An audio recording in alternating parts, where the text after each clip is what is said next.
बिस्मिल्लाहिर्रहमानिर्रहीम। अस्सलाम वालेकुम। आइए चलते हैं कहानी के बकिया हिस्से की जानिब। कौन हो तुम लोग?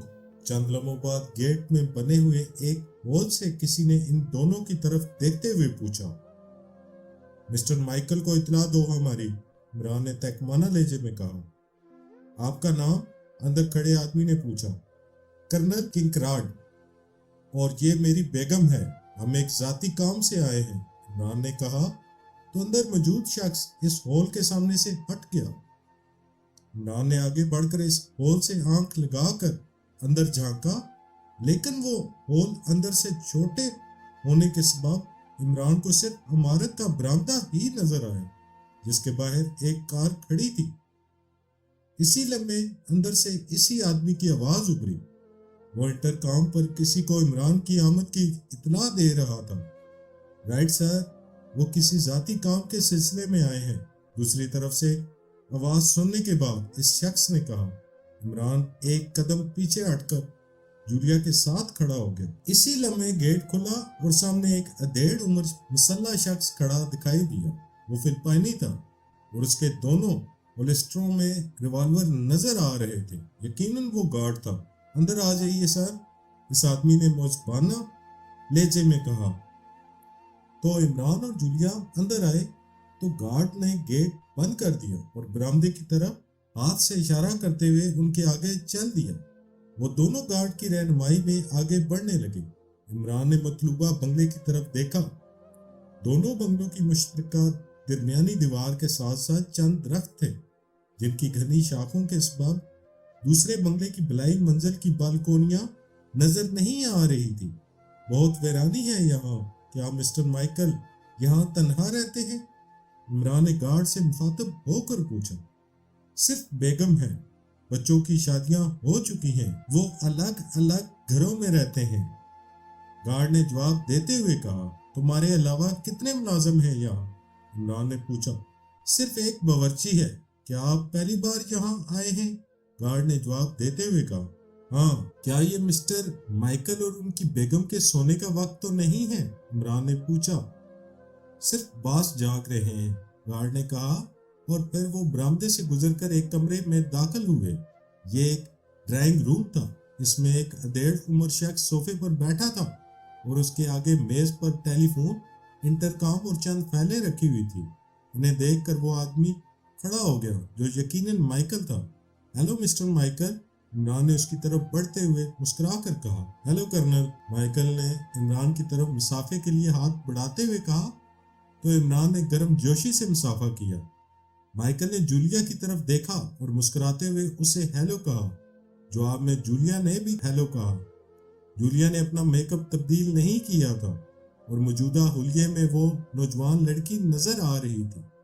गार्ड, तुम जाओ ड्यूटी पर, माइकल ने गार्ड से कहा तो वो पलट कर बाहर चला गया। माइकल ने इमरान और जूलिया को बैठने का इशारा किया और वो दोनों इसके सामने वाले सोफे पर बैठ गए। कर्नल, आप लोगों के लिए विस्की मंगवाऊं या काफी? माइकल ने पूछा। नहीं मिस्टर माइकल, इस वक्त किसी चीज की तलब नहीं है। क्या आपका बावर्ची मौजूद है? इमरान ने पूछा। जी हाँ, बलाई मंजिल पर सो रहा है। क्या आप खाना खाएंगे? माइकल ने चूमते हुए पूछा। नहीं, खाना तो हम खा कर आए हैं, इमरान ने जेब में हाथ डालते हुए कहा और जेब से गैस पिस्टल निकालकर माइकल के चेहरे की तरफ कर दिया। ओह, क्या क्या मतलब? माइकल ने बेख्तियार उछलते हुए कहा, मगर इमरान ने पिस्टल का बटन दबाया और फिर पिस्टल जेब में रख लिया। कुछ नहीं, दरअसल ये एक खिलौना है, मैं आपकी जुर्रत का टेस्ट ले रहा था, इमरान ने मुस्कुराते हुए कहा तो जवाब में माइकल मुंह से कोई लफ्ज निकाले बगैर ही लहरा कर सोफे से फर्श पर ढेर हो गया था।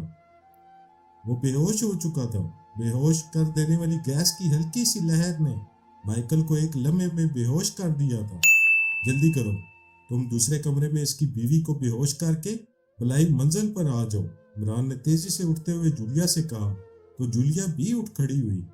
इमरान कमरे से निकला और राहदारी के इख्तिताम पर वाक़या सीढ़ियों की तरफ बढ़ गया।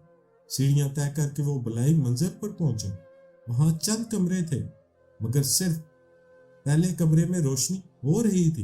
इमरान ने रिवॉल्वर हाथ में लिया और दरवाजे के हैंडल पर दबाव डाला तो दरवाजा खुल गया इस कमरे में एक शख्स बेड पर सो रहा था जो हुलिये से बावर्ची लगता था। इमरान ने करीब आकर गैस पिस्टल निकाला और उसके चेहरे की तरफ करके फायर कर दिया। फिर उसने दरवाजा बंद किया ही था कि सीढ़ियों से जूलिया ऊपर आ गई। हो गया काम? इमरान ने उसकी तरफ बढ़ते हुए पूछा। हाँ, जूलिया ने कहा। ठीक है, अब तुम नीचे जाओ और गार्ड को बरामदे में बुलाकर उसे भी बेहोश कर दो। इमरान ने उसके करीब आकर तेजी से कहा और फिर रुके बगैर छत पर जाने वाली सीढ़ियां चढ़ने लगा। छत पर पहुंचकर वो खड़े होने की बजाय हाथों और पांव के बल चलता हुआ दूसरे बंगले की सिमत बढ़ने लगा।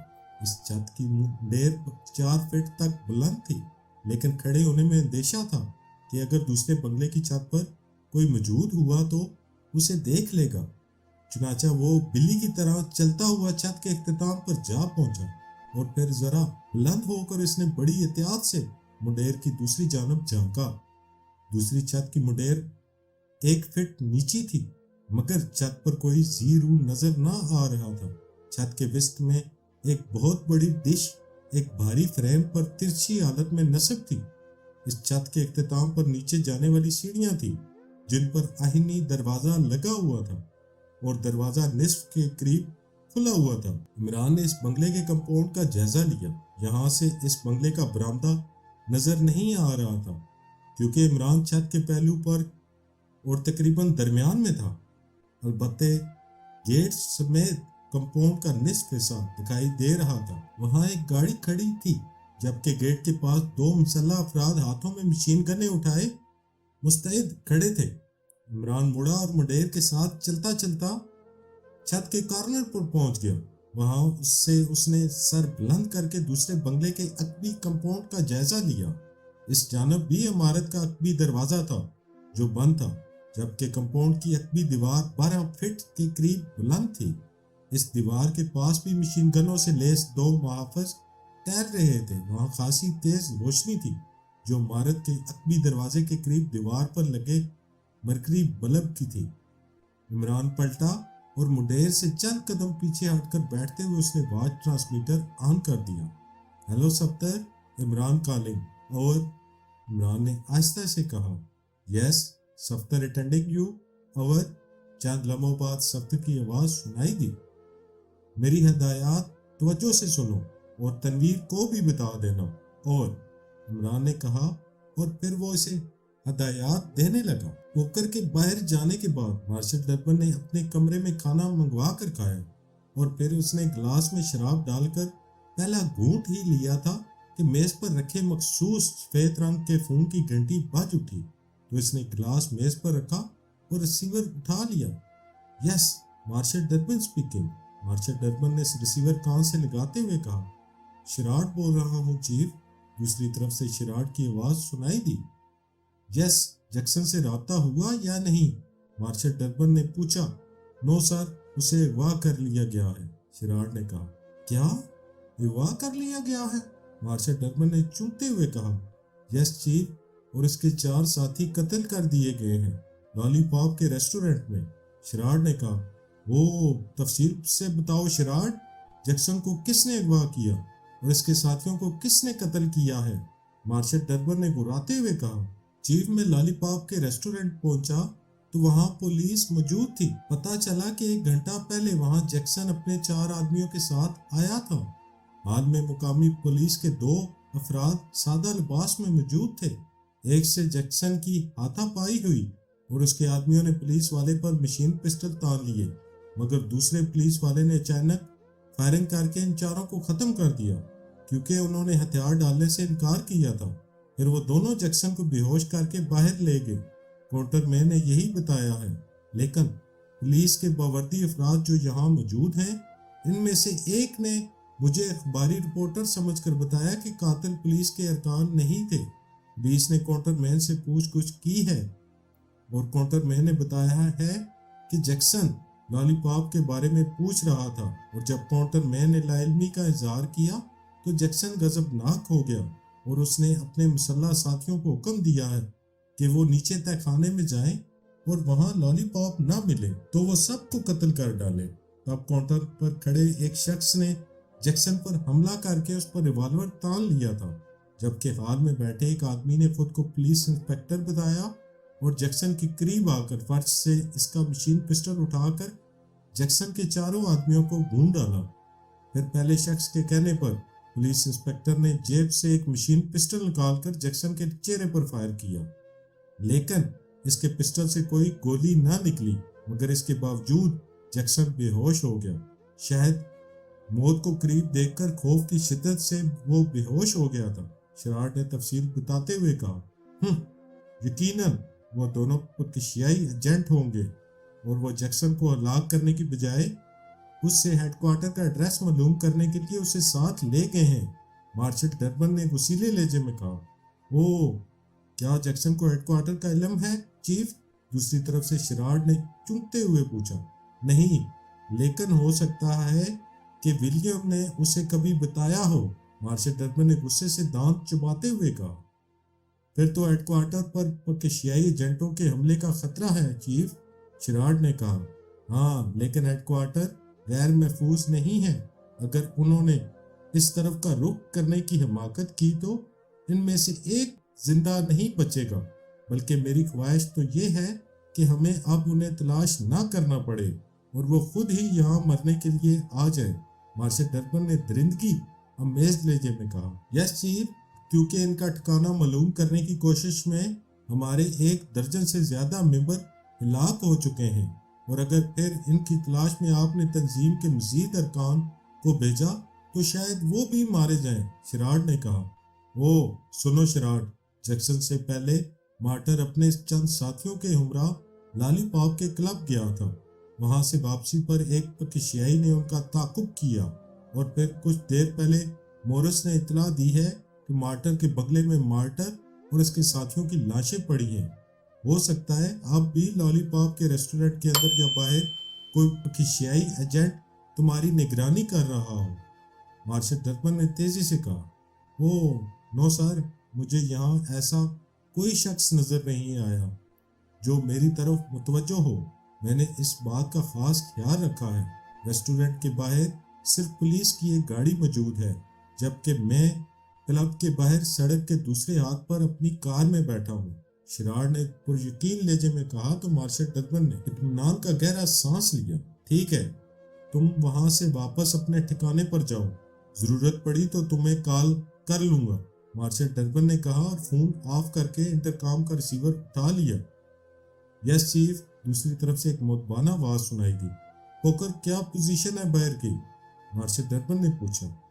نارمل ہے چیف، تمام محافظ مستعدی سے گیٹ پر پہرا دے رہے ہیں، عقبی جانب ہمارے آدمی اسلحہ ہاتھوں میں لیے کسی بھی خطرے سے نمٹنے کے لیے تیار ہیں۔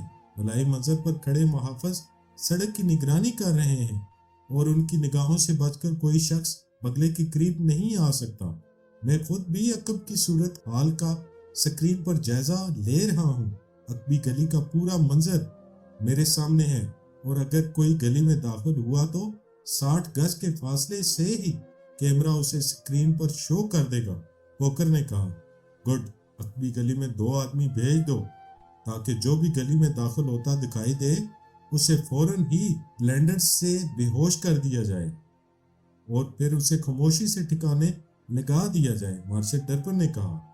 رائٹ سر، لیکن اندھی شعاعوں سے بے ہوش کرنے کی بجائے ایک ہی مرتبہ فائر کر کے اس کا خاتمہ کر دیا جائے تو بہتر رہے گا، پوکر نے کہا۔ نہیں پوکر، اگرچہ مجھے پولیس کا کوئی ڈر نہیں ہے، لیکن میں چاہتا ہوں کہ فائرنگ کی آواز سے اس آبادی کے مکین ڈسٹرب نہ ہوں اور وہ صورتحال سے بے خبر ہی رہے اور اعلیٰ حکام تک ہماری شکایات نہ پہنچے، ورنہ ہمیں ہیڈ کوارٹر تبدیل کرنا پڑے گا، مارشل ڈربن نے سخت لہجے میں کہا۔ اس کے ساتھ ہی اس نے انٹرکام آف کیا اور اطمینان سے شراب پینے لگا۔ تقریباً 10 منٹ ہی گزرے تھے کہ اچانک دروازے پر دستک ہوئی تو مارشل ڈربن نے چونکتے ہوئے دروازے کی طرف دیکھا اور کچھ کہنے ہی والا تھا کہ دروازہ کھول کر ایک آدمی کمرے میں داخل ہوا اور اسے دیکھ کر مارشل ڈربن بے اختیار اچھل پڑا۔ عمران نے تقریباً 2 منٹ توقف کیا اور پھر جیب سے چنگم کا پیس نکالا اور منہ میں ڈال کر ہاتھ پاؤں کے بل چلتا ہوا چھت کی منڈیر کے پاس آ گیا۔ اس نے ذرا آگے بڑھ کر دوسرے بنگلے کا جائزہ لیا۔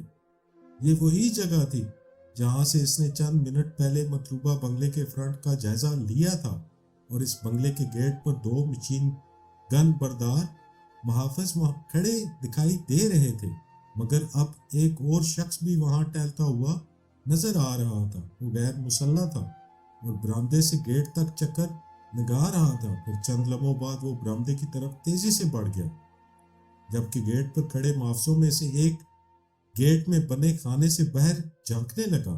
تقریباً 1 منٹ بعد عمران احتیاط سے مڈیر پر چڑھا۔ دوسرے بنگلے کی چھت کی مڈیر وہاں سے تقریباً 3-4 فٹ کے فاصلے پر اور قدرے نیچی تھی۔ عمران نے مڈیر پر کھڑے ہو کر دوسرے بنگلے کی طرف جمپ لگایا اور اس کی مڈیر کے پار پہنچ کر اس نے یکدم کلا بازی کھائی اور چاروں ہاتھ پاؤں کے بل دوسری چھت پر جا گرا۔ یہ جمپ لگانے کا اعلیٰ ترین مظاہرہ تھا کہ وہ پیٹھ کے بل گرنے کی بجائے بلی کے انداز میں چھت پر گرا تھا، اور اس طرح گرنے سے نہ کوئی آواز بلند ہوئی تھی اور نہ دمک پیدا ہوئی تھی۔ عمران مڈیر سے تقریباً 2 فٹ آگے آ گرا تھا اور پھر وہ فوراً ہی لیٹ کر سیڑھیوں کی طرف دیکھنے لگا۔ کئی لمحے گزر گئے مگر سیڑھیوں کی طرف سے کوئی اوپر نہ آیا، تو وہ بلی کے انداز میں ہاتھ پاؤں کے بل سیڑھیوں کی طرف بڑھنے لگا۔ چند لمحوں بعد وہ چھت کے اختتام پر واقع سیڑھیوں کے پاس جا پہنچا، جس کا نصف دروازہ کھلا تھا۔ عمران سیڑھیوں کے دروازے کے پہلو میں آیا اور چہرہ آگے کر کے اس نے سیڑھیوں میں جھانکا۔ وہاں کوئی نہیں تھا۔ چنانچہ اس نے جیب سے ریوالور نکالا اور دروازے میں داخل ہو کر کھڑا ہو گیا۔ چند سیڑھیوں کے بعد موڑ تھا۔ عمران کوئی آہٹ پیدا کیے بغیر سیڑھیاں نیچے اترنے لگا۔ موڑ پر دیوار کی آڑ میں رک کر اس نے چہرہ تھوڑا سا آگے کر کے دوسری طرف جھانکا۔ ادھر چند سیڑھیوں کے بعد بیلائی منزل کی راہداری تھی۔ اس میں روشنی تھی۔ ایک جانب چند کمرے تھے اور ان کے دروازے بند تھے۔ ان کمروں کے سامنے بالکونیاں تھیں اور ہر بالکونی میں ایک محافظ اسٹول پر بیٹھا بالکونی سے باہر دیکھ رہا تھا۔ وہ تعداد میں 4 تھے اور ان کی مشین گنیں ان کی گود میں رکھی تھی۔ عمران نے چہرہ پیچھے ہٹا لیا اور سوچنے لگا کہ ان محافظوں کی نگاہوں سے بچنے کے لیے اسے کیا کرنا چاہیے۔ دفتر نیچے سے قدموں کی آہٹیں ابھرنے لگی۔ کوئی شخص سیڑھیوں سے کے راستے اوپر آ رہا تھا۔ عمران نے محتاط ہو کر آہٹوں پر کان لگا دیے۔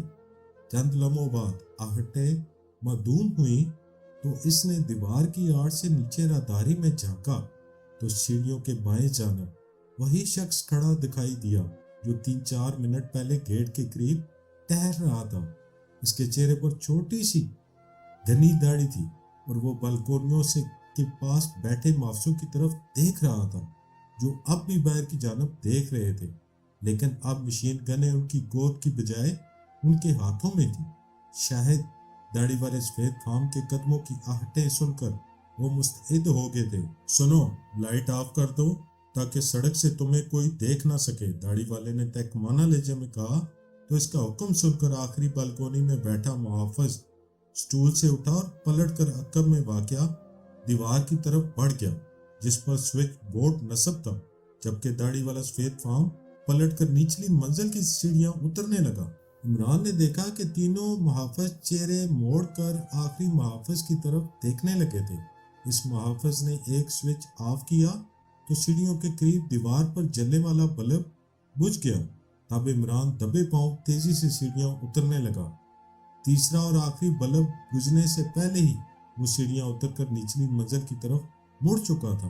عمران جانتا تھا کہ وہاں مکمل اندھیرا ہونے کے بعد چند لمحوں تک محافظوں کو کچھ نظر نہ آ سکے گا، چنانچہ وہ کوئی آہٹ پیدا کیے بغیر چند سیڑھیاں اتر کر موڑ پر پہنچ گیا۔ پہلی بالکونی میں بیٹھا محافظ یہاں سے نظر نہیں آ رہا تھا کیونکہ سیڑھیوں سے بالکونی کا فاصلہ کم از کم 10 فٹ تھا۔ عمران نے موڑ پر رک کر دیوار کی آڑ سے گراؤنڈ فلور میں جھانکا۔ سیڑھیوں کا اختتام برآمدے میں ہو رہا تھا۔ برآمدے میں روشنی تھی لیکن وہاں کوئی محافظ نظر نہ آ رہا تھا۔ یہ روشنی برآمدے کے باہر جلنے والے بلب کی تھی جس سے برآمدہ بھی روشن ہو رہا تھا۔ ٹھیک اسی لمحے سیڑھیوں کے بائیں جانب سے قدموں کی آہٹیں بلند ہونے لگیں۔ चंद लम्हों बाद बाएं जानब से वही दाढ़ी वाला सफेद फार्म निकला और सीढ़ियों की तरफ दिखे बगैर चलता हुआ दाएं जानब से बरामदे से निकल गया।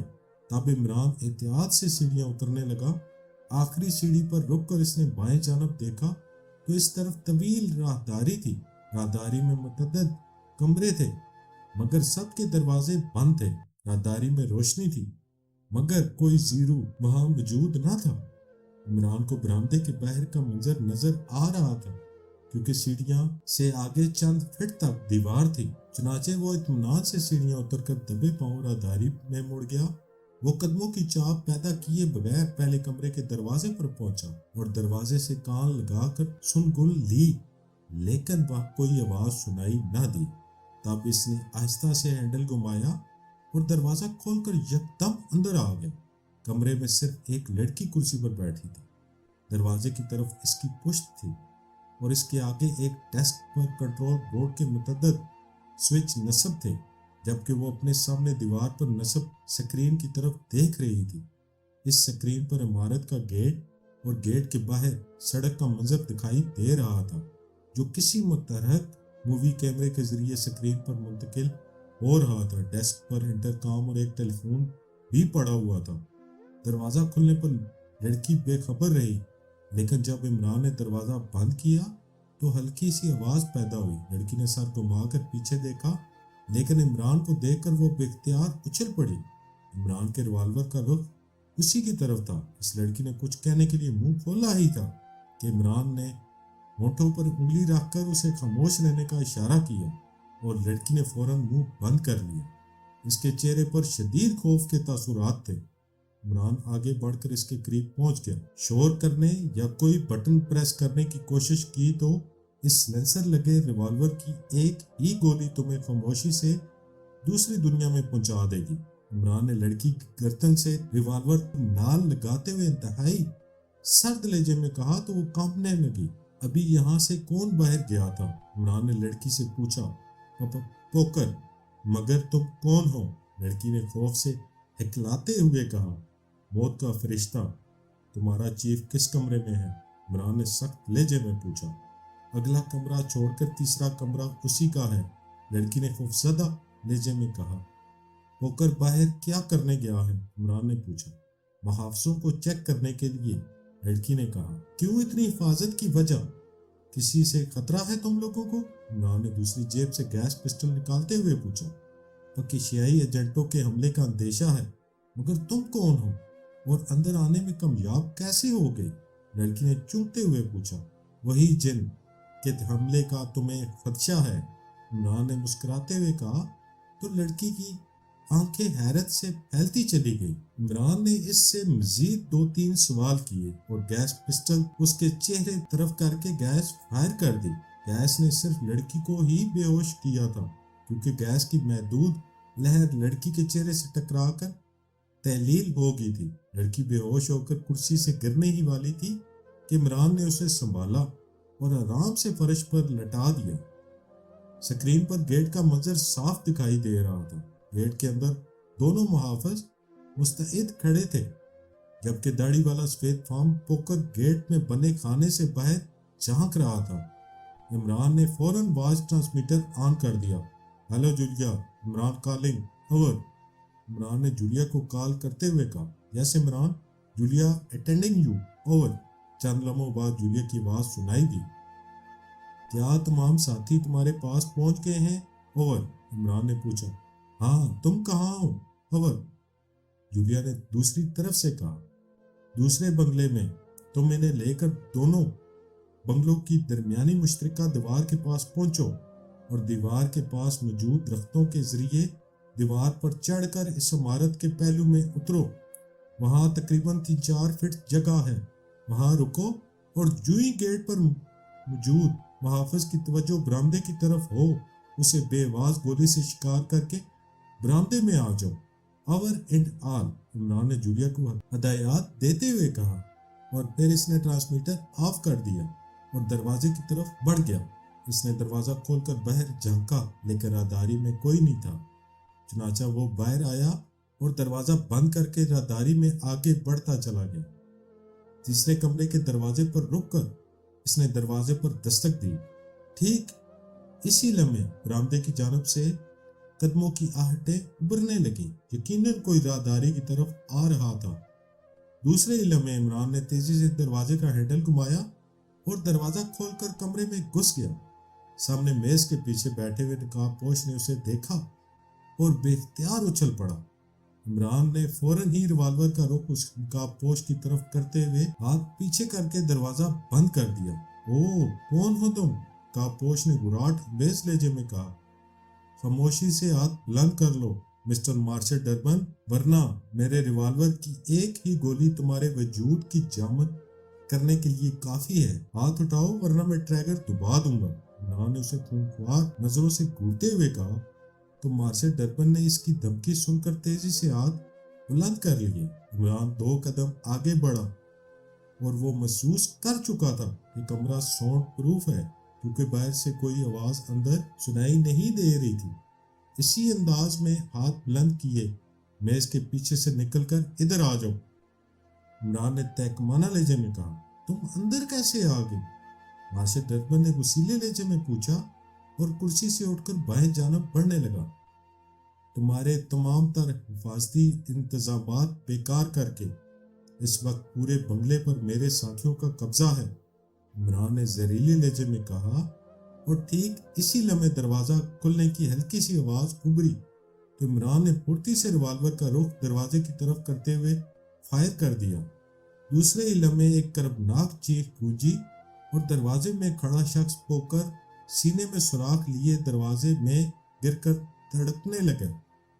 عمران نے ریوالور کا رخ دوبارہ مارشل ڈربن کی طرف کیا ہی تھا کہ یکدم مارشل ڈربن فرش پر گر گیا۔ عمران تیزی سے اس کی طرف لپکا۔ اسی لمحے باہر سے ایک چیخ سنائی دی، اس کے ساتھ ہی مشین گنوں کی تڑتڑاہٹ سے عمارت گونجنے لگی۔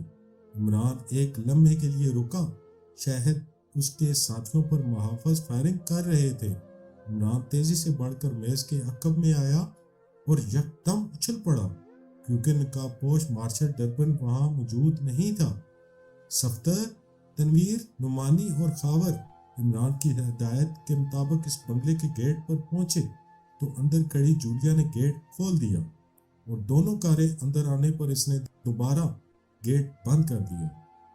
پھر جب جولیا نے عمران کی کال ریسیو کی تو اس کی ہدایت پر وہ لوگ درمیانی دیوار کے ساتھ لگے درختوں پر چڑھے اور دیوار پر پہنچ کر آرام سے دوسرے بنگلے میں اتر گئے۔ وہاں عمارت کے پہلو میں چند فٹ کشادہ راستہ تھا جو ایک طرف سے بند اور فرنٹ کی طرف سے کھلا ہوا تھا۔ اس کے نصف حصے میں پرانا فرنیچر بھرا ہوا تھا۔ یہاں انہیں 1 منٹ ہی گزرا تھا جب عمارت کے اندر سے کسی کی ہلکی سی چیخ ابھری تھی اور صفدر نے دیوار کی آڑ سے گیٹ کے پاس کھڑے دونوں محافظوں کا جائزہ لیا جو چوکنے انداز میں برآمدے کی طرف دیکھ رہے تھے۔ کہانی کا بقیہ حصہ اگلی ایک ساتھ میں آپ کو پیش کیا جائے گا۔